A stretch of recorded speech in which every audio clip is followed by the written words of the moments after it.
नमस्कार, मेरा नाम है डॉक्टर पूरू धमन और आज की इस वीडियो में हम बात करेंगे कि कितनी जल्दी एक पैरालिसिस का पेशेंट ठीक हो सकता है, कितने कम टाइम में उसमें चेंजेस आ सकते हैं, ये सब हम जानेंगे इस वीडियो के अंदर। साइंस संजीवनी में हर साल हजारों पेशेंट आते हैं अपना पैरालिसिस का ट्रीटमेंट करवाने।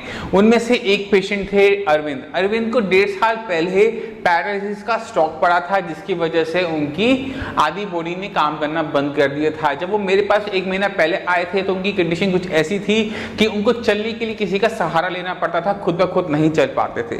तो हमने सिर्फ भी उनको 1 महीने का ट्रीटमेंट दिया है। अब आप सुनेंगे अरविंद जी को 1 महीने में उनके अंदर क्या चेंजेस है, कितना सुधार हुआ, वो आपको अपने आप बताएंगे। तो अरविंद जी, इस बीमारी की शुरुआत कैसे हुई? बीमारी की शुरुआत सर सितंबर 2016 की। पहले बुखार लाया, बुखार के बाद बदन दर्द मैंने बहुत था, तो हम स्टोर गए थे। स्टोर में अली को बोले कि चलो जीटीबी हॉस्पिटल। जीटीबी में आए तो बोले, डॉक्टर बोला कि आपको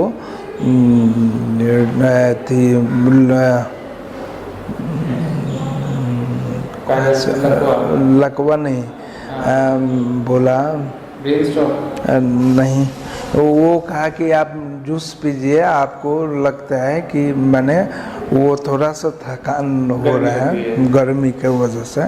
तो हमने खूब जूस पिया, मैंगो जूस पिया। बीपी हाई था, थोड़ा और हाई हो गया क्योंकि बीपी का मेडिसिन खाता नहीं था।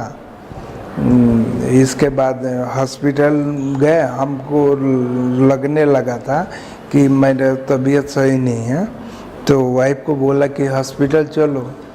तो हम लोगों ने स्टोर में फ़ोन किया, वहाँ से लड़के आए, हॉस्पिटल गए।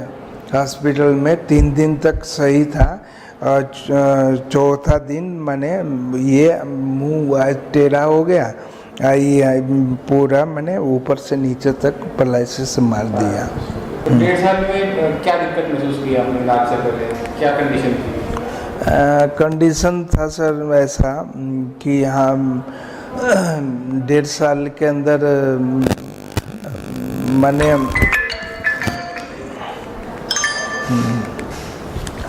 1.5 साल के अंदर पैरालिसिस में हम फिजियोथेरेपिस्ट करवाते थे, उससे सही नहीं हुआ। तो लगभग 3 महीना से ये अच्छा रिकवरी है।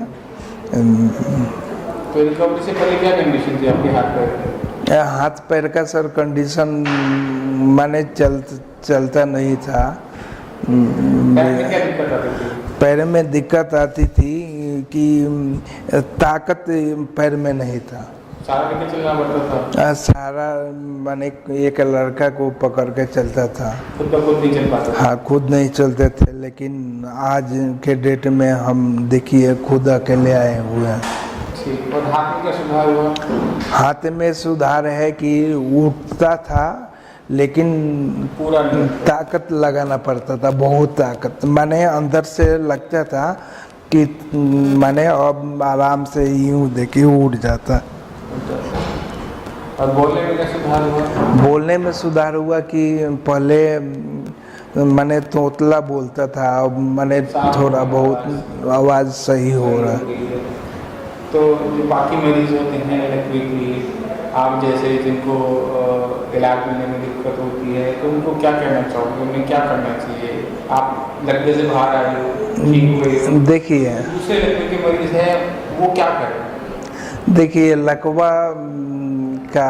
लकवा कोई बीमारी नहीं है। मेडिसिन खाए और वो परहेज रखे, तो और सेल्फ कॉन्फिडेंस होना चाहिए। तो मैंने लकवा क्या है, लकवा एक छोटा बीमारी है। ठीक है। साइंस संजीवनी के इलाज से खुश हो? साइंस संजीवनी के इलाज से बहुत खुश हूँ। डॉक्टर की सेवा पसंद आ रही है? हाँ, डॉक्टर की सेवा बहुत मैंने अच्छा है। कोई कमी तो नहीं लगी हमारी तरफ से? नहीं, आपकी कमी नहीं है। ठीक है। अभी आपने देखा अरविंद जी को कि अरविंद जी ने जब साइंस संजीवनी का ट्रीटमेंट लिया तो 1 महीने के अंदर उनके हाथ के अंदर, उनके पैर के अंदर कितने अच्छे चेंजेस आपको देखने को मिले। ये चेंजेस काफ़ी पेशेंट्स के अंदर आ जाते हैं। आपने बस कुछ चीज़ों का ध्यान रखना होता है। पहली चीज़, जब आप पैरालिसिस का ट्रीटमेंट करें तो शुरुआत करें अपने दिमाग से, जहाँ पे खून का थक्का आया था, जहाँ पे ब्रेन की हैमरेज हुआ था, जहाँ पे नुकसान हुआ है, ना कि अपने हाथ पैर से। जो लोग फिजियोथेरेपी एक्सरसाइज को समझ लेते हैं कि वही इकलौता रास्ता है उनके पैरालिसिस को ठीक करने का, तो वो गलत होते हैं, क्योंकि दिक्कत आपके ब्रेन में आई थी, ब्रेन की टिश्यू को नुकसान हुआ, आपके हाथ पैर की मांसपेशियां ठीक हैं। तो जहाँ पे नुकसान हुआ है वहीं पर काम करेंगे तो हमें रिजल्ट्स भी अच्छे मिलते हैं। वही रिजल्ट्स हमने आपको अभी अरविंद जी की में दिखाए कि जब तक वो फिजियोथेरेपी करवा रहे थे, एक्सरसाइज करवा रहे थे, कोई चेंजेस नहीं आते। जैसे ही उन्होंने फिजियोथेरेपी के साथ अपनी ब्रेन की मेडिसिन लेनी शुरू की तो उन्हें एकदम ड्रास्टिक चेंजेस देखने को मिले। ये इसलिए हो पाता है क्योंकि पेशेंट ने एक अच्छा ऑप्शन चुना कि फिजियोथेरेपी के साथ साथ उन्होंने उस चीज़ की दवाई लेनी शुरू की जहाँ पर दिक्कत आई थी, जहाँ पर नुकसान हुआ था, जो पैरालिसिस का जड़ है, तभी उनमें इतने अच्छे चेंजेस देखने को आए। दूसरी चीज क्या होती है पैरालिसिस ट्रीटमेंट के अंदर, दूसरी चीज का आपको ध्यान रखना पड़ता है अपनी खाने पीने का। जब आप साइंस इंजीनियर से ट्रीटमेंट लेना शुरू करते हैं तो हमारे डॉक्टर्स आपको समझाते हैं कि आपने हमारी मेडिसिन के साथ किन किन चीज़ों का ध्यान रखना है। उस चीज़ को स्ट्रिक्टली फॉलो करें, उसको स्किप करने की कोशिश ना करें, उसमें कोई छोटा रास्ता निकालने की कोशिश ना करें, तो आपके रिजल्ट्स गारंटेड होते हैं। आपको पहले महीने के अंदर ही इतने अच्छे चेंजेस देखने को मिल जाते हैं जो आपने अभी अरविंद जी के अंदर देखे। तीसरी चीज जो सबसे ध्यान रखने वाली बात होती है वो होती है अपनी रिपीटिशन, क्योंकि ब्रेन का जो टिश्यू जहाँ पे ऑक्सीजन नहीं गई, ब्लड नहीं पहुंच पाया ब्रेन स्ट्रोक की वजह से, वो एरिया हो जाता है डैमेज। तो उस एरिया का जो काम होता है वो हमें अब बाकी दूसरे हेल्दी टिश्यू को ट्रांसफर करना होता है।